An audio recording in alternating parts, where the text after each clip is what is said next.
Congratulations on the movie. It really is something quite remarkable. It's very intense, it's very moving, and in my view, it achieves that thing that Australian movies often doesn't, which is a hell of a lot with little. It's stripped back. You take it back to its essence. Was that your intention? It's sort of just my taste, and you know, you've got two kids that haven't acted before, so you just want those moments, and if they're good, let's keep the good stuff.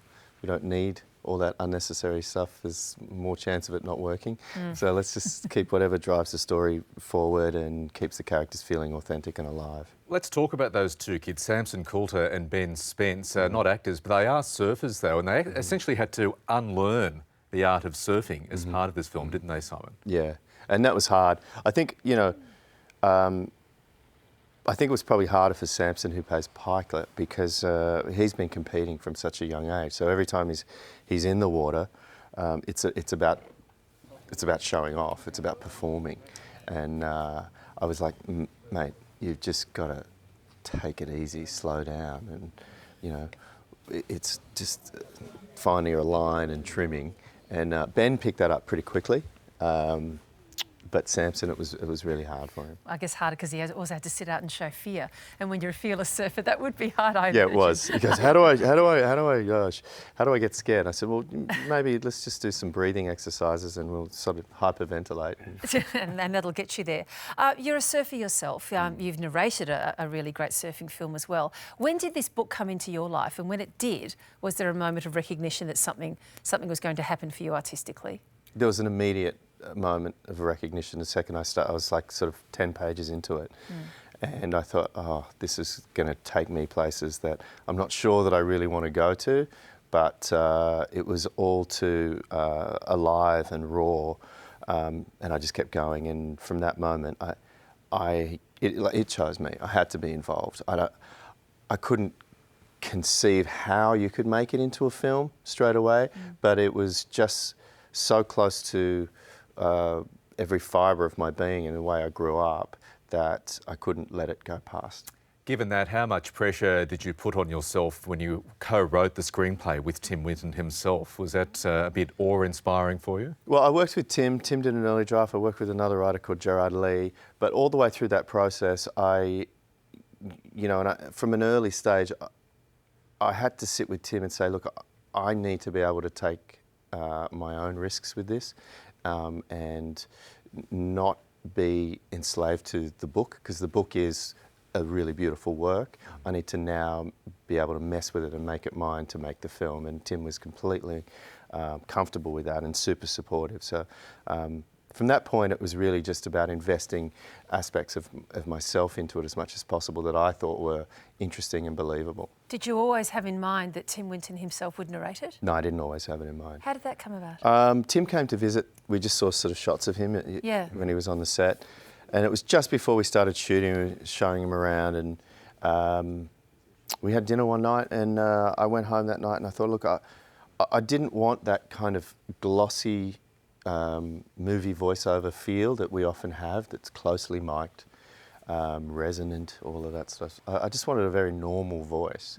And Tim has a very normal voice. It's the quintessential Aussie voice, isn't it? Yeah, Tim's? And he has that sort of Western Australian kind of says here, you know, there's a diphthong in the in a two syllables. Yeah. So I asked him, and he was like, oh, gee, I don't know.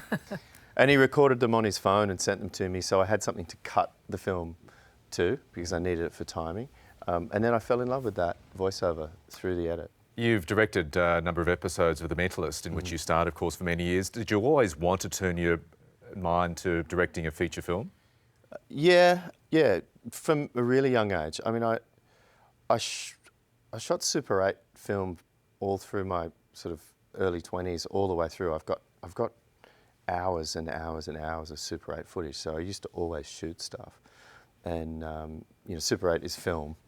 It's harder to get these days, so you're processing it and coming back, and I used to sort of splice it together and cut it, and so I was always thinking about collecting moments, and I would try to cut together random footage that I have into sort of somewhat of a narrative afterwards.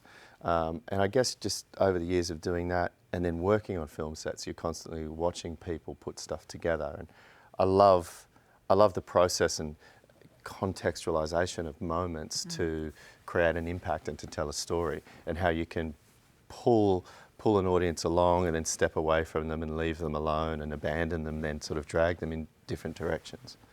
Looking back on your career, which has travelled so well so far, I mean, it has that classic sort of journeyman beginning, doesn't it, here in Australia, in all of those shows that a lot of Australian actors go through, and then launching onto the stage, and then smaller roles in TV overseas, hopefully, and then off it goes from there.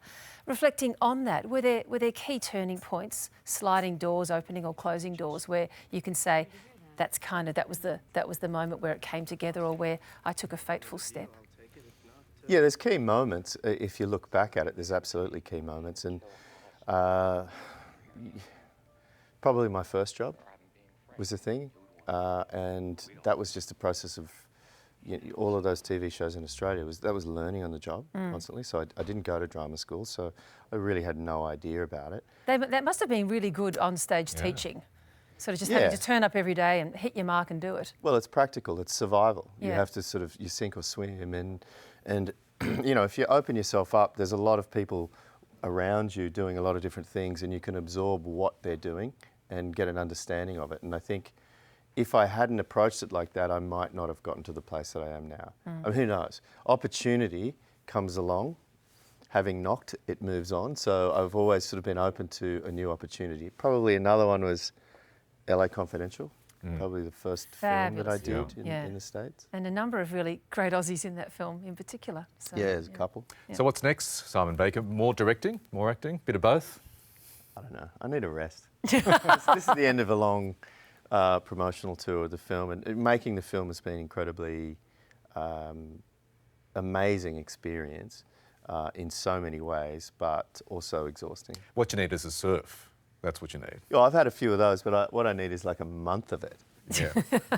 somewhere remote. We were just saying off screen that I think everyone probably has a low-level anxiety that the little township, if you call it that, the area of Denmark in Western Australia where it's set is about to be overrun potentially by the world. I mean, that is an amazing looking. It's a long way away, so it's not the easiest place to get to.